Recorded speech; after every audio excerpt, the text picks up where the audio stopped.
আলহামদুলিল্লাহ আলহামদুলিল্লাহ। এখন সময় দেখুন ঠিক 6টার 10 মিনিট আছে, আর মানে 10-15 মিনিট আছে ইফতারের আগ মুহূর্তে। আমার ইফতার রেডি করে ফেলছি। এই যে আপনাদের ভাই অফিস থেকে আসবে, ওর জন্য রেডি করছি। দেখতে পাচ্ছেন এখানে আছে মিষ্টি সন্দেশ, জিলাপি, এখানে সালাদ, পেয়ারা, আনারস, এখানে আছে মাংসের চপ, তারপরে আছে এখানে এটা হচ্ছে ফুলকপির চপ, বেগুনি, আলুর চপ, পেঁয়াজি, ছোলা, ঘুগনি।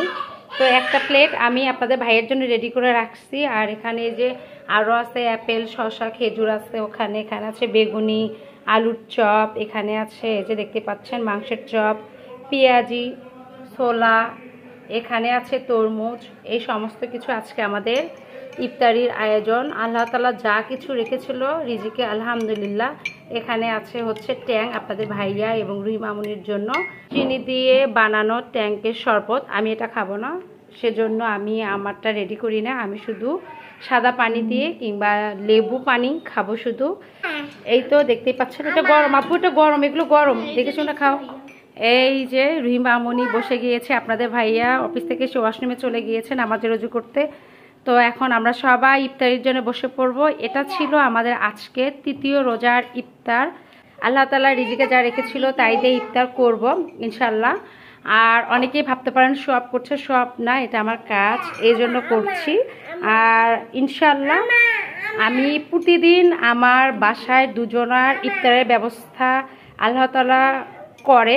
সেটা হচ্ছে আমাদের বাসার দারোয়ান এবং আমাদের বাসার খালা। তো এনাদের দুজনকে আমি প্রতিদিন ইফতার পাঠাই, এসে নিয়ে যায়। আসলে কি দেখানোর কিছু নাই, আপনারা যেহেতু দেখতে পাচ্ছেন আমরা তো 2-3 জন মানুষ এতগুলো খাবার খাবো না। প্রতিদিন চেষ্টা করি নতুন নতুন করে খাবার বানাতে, পরিমাপ করে, এবং 2-3 জনের ইফতারি দেওয়ার জন্য। তো সবাই আমার ছোট পরিবারটার জন্য দোয়া করবেন, ভালোবাসা দিয়ে পাশে থাকবেন। আজকের মতো এখানে বিদায় নিয়ে নিব। ইফতারির আজান দেওয়ার আর মাত্র 5 মিনিট বাকি আছে। তো সবাই ভালো থাকবেন। রুই বিদায় নিয়ে নাও, আর কি নিবে নিয়ে নাও। আল্লাহ হাফেজ বাবু, আল্লাহ হাফেজ।